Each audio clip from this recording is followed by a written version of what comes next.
So yes, once again, Donald Trump is acting shocked that Americans with brown skin exist. Trump decided to light up the news last week when he called Somali immigrants garbage and dragged Congresswoman Ilhan Omar by association, attacking an entire community like it's a football team that he hates. Meanwhile, I'm sitting here sipping my chai latte wondering, what century did we land back in? Let's be crystal clear about what's going on. Trump has been using his platform as the president of the United States of America to hurl dehumanizing insults at Somali Americans, implying that they don't belong in our country, lumping them together with his hate for Ilhan. And the thing is, he's not criticizing policy. He's not criticizing performance. He's not even criticizing bad actors.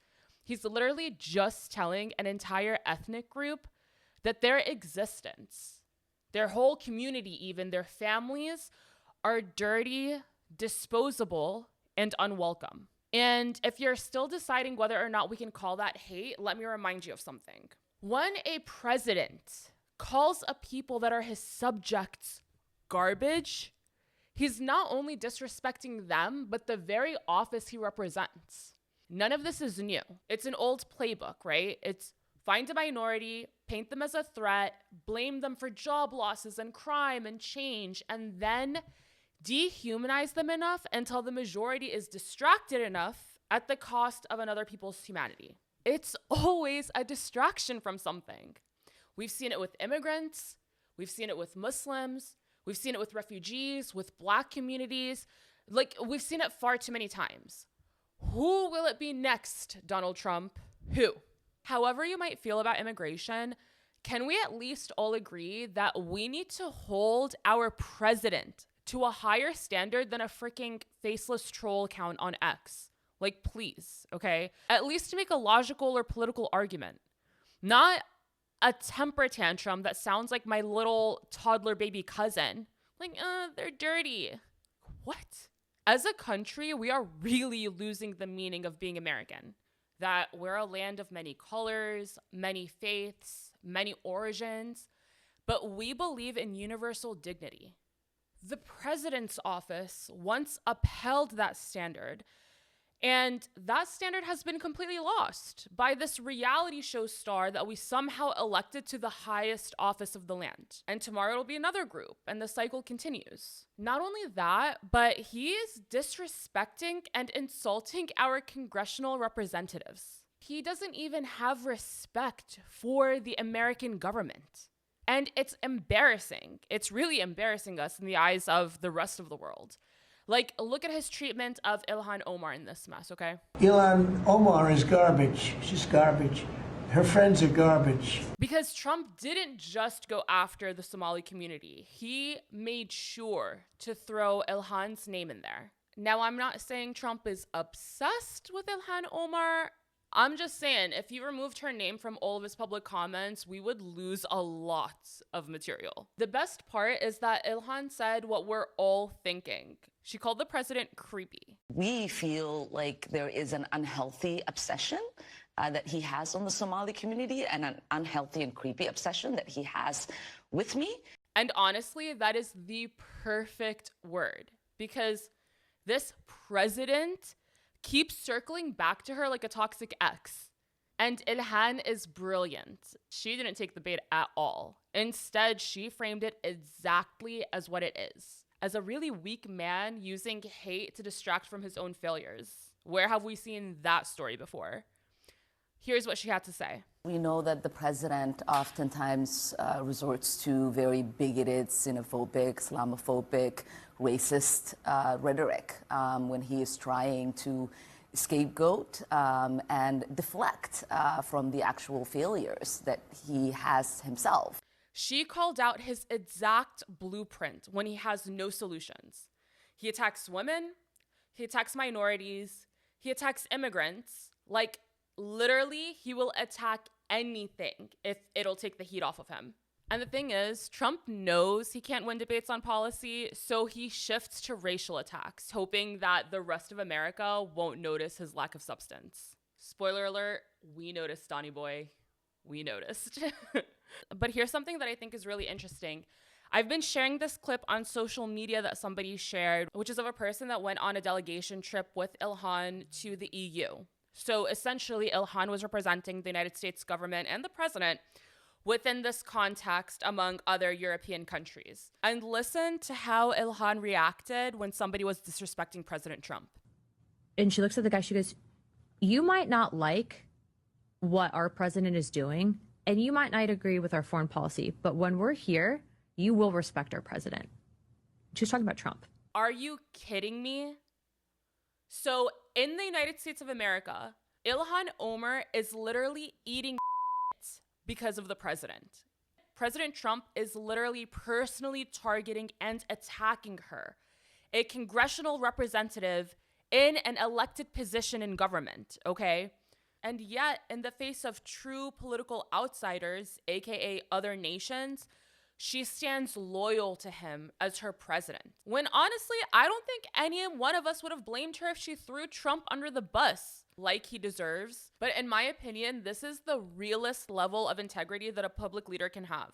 You know what this reminds me of? There's this ancient Bedouin saying, I against my brothers, I and my brothers against my cousins, I and my brothers and my cousins against the world. Ilhan is practicing that to a T. If anything, this clip proves that our Somali congresswoman, the first Muslim woman elected to Congress in history, shows more loyalty and patriotism for the United States of America than even some Republicans who are selling the American public short in the interests of foreign allies, who literally staged a coup on Capitol Hill and who have protected pedophiles at the expense of American integrity. This clip gave me a whole newfound respect for my sister Ilhan, and honestly, a lot of racists in our government should learn a lesson or two from her.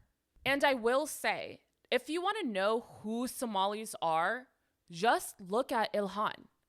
That woman's spine is forged out of steel.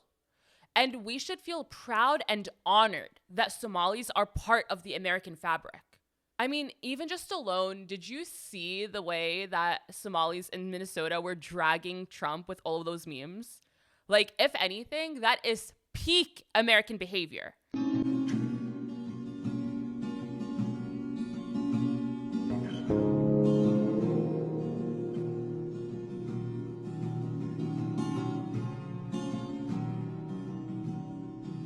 Nothing says land of the free like laughing in the face of an insult and sending it back 10 times hotter. Like, if that's not pure Americana, then I really don't know what is. And when Ilhan called him creepy, let's be honest, she said what everybody is thinking, okay? Including his supporters, low-key.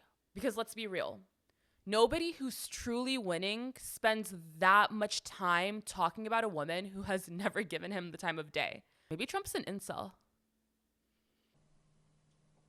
Okay, now I really want to talk to you all about this Diddy documentary because it is #1 on Netflix right now. I binged watched all 4 episodes back to back, and it's executive produced by 50 Cent of all people. Now, you know exactly how petty you have to be to produce an entire documentary about your enemy's downfall. That is real New York energy, okay? That is outer borough vengeance. I gotta respect it. But let's talk about this documentary the way that I experienced it as a Jersey girl who grew up with this entire era hanging over my childhood like a fairy tale, okay? Like, growing up in the tri-state, Biggie and Tupac were, I mean, they were before my time for sure, but growing up here, they were always like these mythical creatures, like mythical legends, like unicorns, okay? And I didn't really understand too much of Diddy's connection to the Giants outside of him being Biggie's best friend. I only really knew Diddy in the context of his musical career. Like, I remember when Me and You by Cassie came out and I made it like the song on my fake MySpace profile that I shouldn't have had at that age. But I grew up watching Making the Band. Like, I remember when that cheesecake episode came out. I remember thinking, like, walking from Manhattan to Brooklyn to get a cheesecake was normal and cool. Like, that was how you earned your spot And like, who wouldn't walk to Brooklyn for cheesecake? If you weren't willing to do that, then you just didn't want it bad enough, and you didn't deserve this like beautiful, magical career that was being handed to you, you know? It was like making the band was the definition of the American dream, of like getting that one shot and going all in. Something that I think a lot of like hustler culture really romanticized. And now looking back, obviously, it was conditioning us to believe that that behavior and that experience was part of success in America.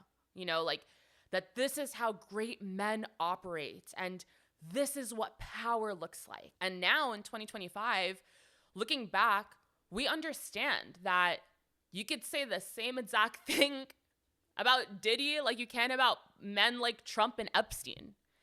And it's really scary when stuff like that takes place like right in our faces and we had no idea. The thing about powerful men like Diddy, like Trump, is that they have always represented this lifestyle that like every man wanted, right? Like especially in the tri-state, you know, like Diddy and Trump kind of like defined that image, like the women, the money, the cars, clubs, private jets, like after parties, you know, and like the aura of being that guy. Like they did it so well. And Diddy was definitely like this boyhood fantasy of success, you know, like even the way that men spoke about him, men would watch him and think like, that's the alpha, you know, when it was like an act of masculinity hiding behind his like fake shades and bottle service. Like that was never real masculinity, right? Real masculinity doesn't need theater and performance and shiny lights to perform. But like somehow along the way, our culture began to accept abuse as this form of performative masculinity. And it's actually weak as underneath the surface. You can't build a kingdom out of smoke and mirrors and expect the winds of time not to eventually bear it all. That bullshit doesn't last forever. And as a society, we should be calling out these weak beta losers that can only be a real man by betraying other men and abusing women. Like, most men aren't like this. Most men actually crave purpose and discipline and legacy. Men today deserve better than these disgusting fantasies that they've been sold. Real masculinity is being a protector, especially of women, the fairer sex, right? It's being masculine is about building community, like not consuming and taking advantage of or using and discarding community. Like that crazy scene in the Diddy documentary that really stood out to me is like when he was back in Harlem, like among the people, and he was like hugging everyone in the street. And then as soon as he's back in the car behind those closed doors, he's telling his friends that he needs to shower in boiling water. You know, like being a real man is about being respected, not feared. And like, it just goes to show that the man collecting your garbage outside making minimum wage can be more worthy of respect than some of these beta men that think having $1 billion in the bank means that they can buy our admiration. This documentary is obviously focused on exposing Diddy, and he deserves his downfall. But even more so, I feel like it exposes this culture of celebrity worship and money worship and what we let people get away with if the price is right. You know, like if it looks cool, if it looks like that's the man, we let them get away with so much, and it's not right and it's not fair at the end of the day. Okay, now our gaslight of the week this week deserves her own entire segment because this is just, it's too good. Okay, our gaslight of the week is none other than Sydney Sweeney. Sydney Sweeney herself, okay? So Sydney is suddenly doing her little good genes redemption campaign. Who saw that one coming? She recently gave an interview to People magazine about how emotional all the backlash has been for her about this commercial. If you guys don't recall. But if you said that you want to buy the jeans, I'm not going to stop you. But just so we're clear, this is not me telling you to buy American Eagle jeans. Sydney Sweeney has very keen. You see what I did there, right? And I'm just sitting here like, Habibti, is this just because your movie tanked? Like, at astonishingly embarrassing levels, okay? She starred in the movie Christie, which was supposed to be her big break. And I swear, a student film screened at my local pizzeria would have gotten better numbers than her box office numbers for that movie, okay? And like, I'm not going crazy, right? We all remember when Sydney was perfectly fine letting white supremacist men treat her like their little blonde nationalist wet dream. I think that when I have an issue that I want to speak about, people will hear. All the American flags and the coded symbols and that family party. Like, she even fully adopted the MAGA mom aesthetic, okay? I don't think any of that was by coincidence. Like, she chose not to distance herself. If anything, she like wanted that kind of support, right? She chose not to clarify anything, not make any statements. She let all those men project their fantasies onto her. Like, she was this like Fox News weather girl or something. And like, she absolutely loved it. But now that she needs the rest of America to show up for her career and like actually go to the movies and watch her stuff, suddenly now she's talking about unity and Americana and how this jeans campaign supposedly like changed her life, you know? Like, girl, jeans did not change your life. The box office numbers changed your life. Probably your agents blowing up your phone changed your life.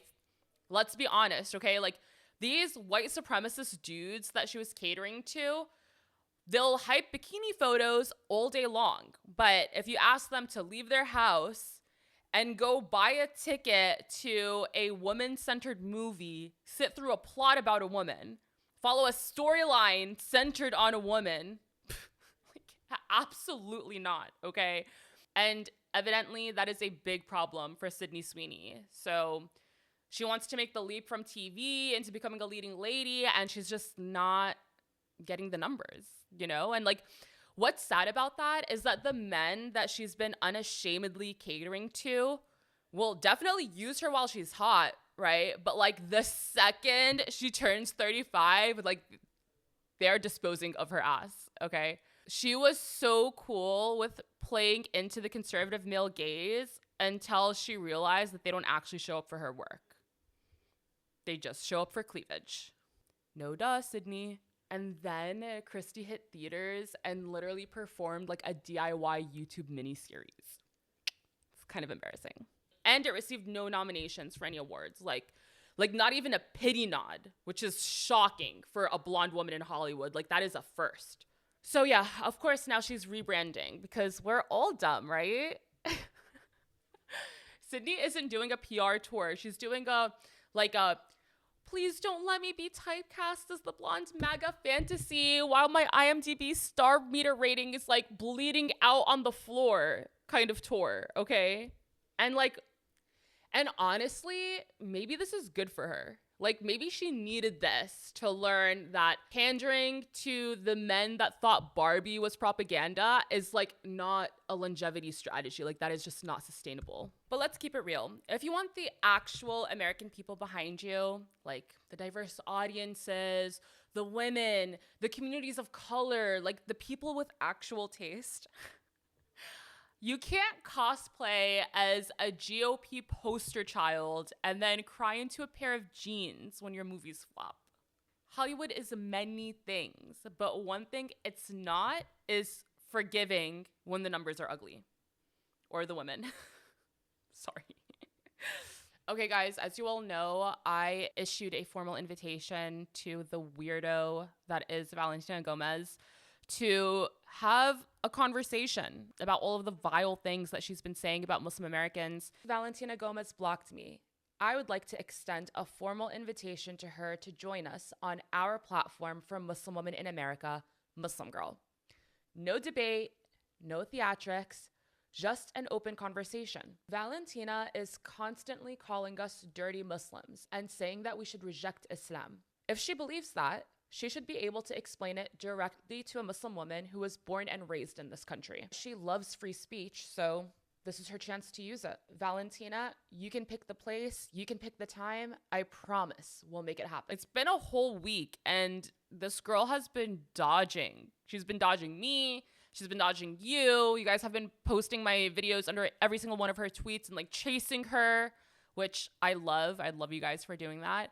She's obviously the biggest fraud on the planet. And she's a fraud on the backs of some of the most vulnerable communities that are absolutely going to suffer negative consequences because of this. And she deserves to be held accountable. Let's respond to some of your reactions to my invitation to Valentina Gomez. Someone said, facts, yalla, Valentina, or whatever the heck your name is. Show us what you got. And please stop trying too much to sound American. Just talk with your real accent, please. Okay, amiga? Yes, please. Okay. Somebody said that she sounds like her mouth is full of marbles, that she's doing the whole like Elizabeth Holmes deep voice thing to try to like hide her accent. There should be questions. And to me, that's a sign that you've actually done something. It just makes me feel so sad for her. You know, like if you weren't trying so hard to cosplay what you think an American is, we would have embraced you for who you are, Valentina. You didn't have to put up the act. Like I said, that girl needs therapy. Someone said, the funny thing is Trump gave his support to the other Republican candidate.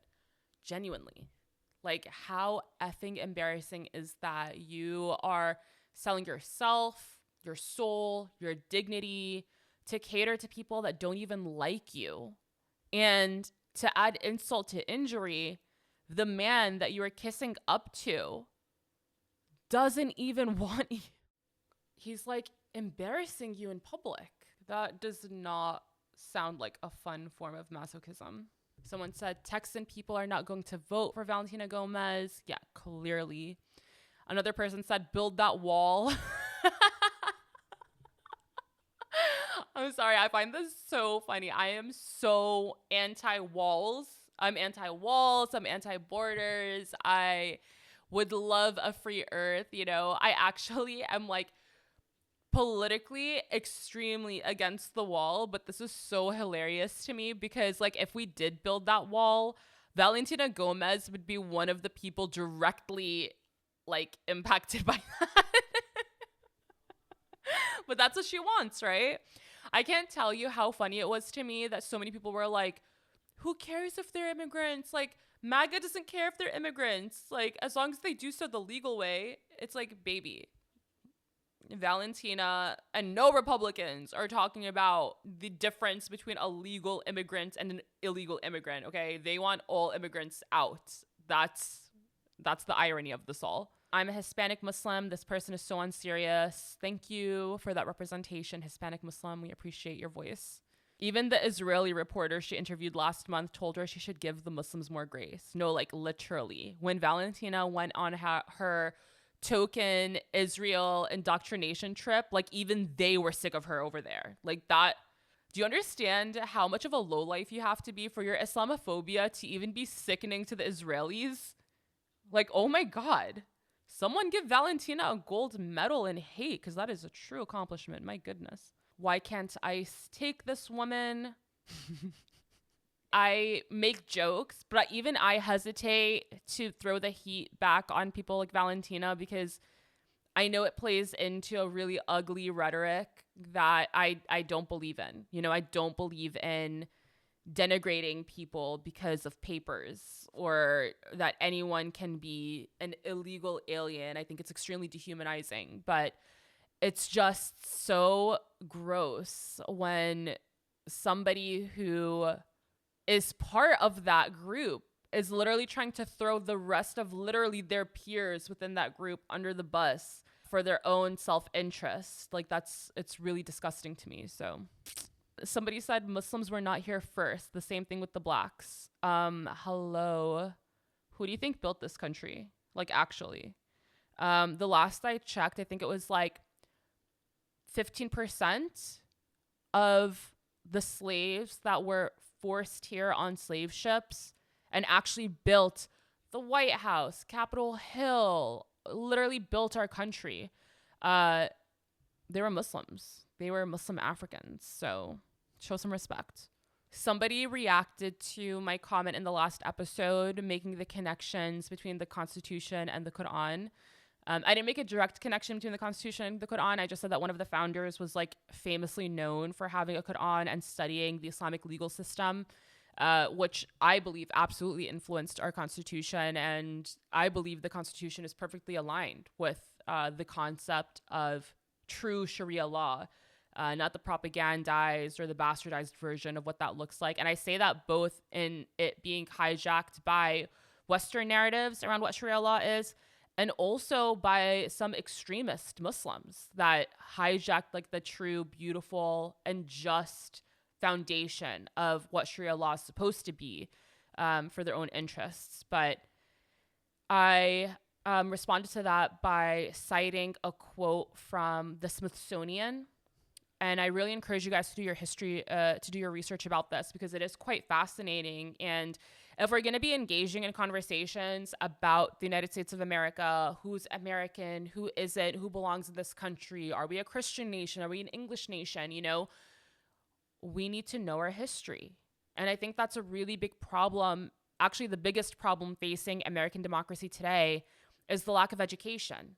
I've said it before, but the people in power, people in control, the people oppressing us, all of us, whether you're white, black, blue, purple, whatever, the middle class especially, and the lower class, like they depend on keeping us uneducated, uninformed, and distracting us with all of this divisive rhetoric to like keep us busy, literally like we're freaking babies, like we're toddlers, like we don't have a brain, and like we're stupid, quite frankly, because it makes them better off of staying in power and enacting policies that are really detrimental to us.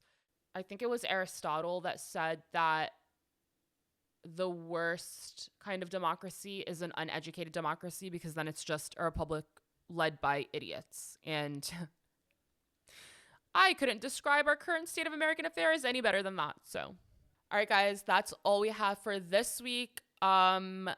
Let's see if Valentina responds by the next episode. Are we taking bets? Do we think that she's going to respond or she's going to keep dodging? Let's find out. See you in next week's episode of Amani on Air.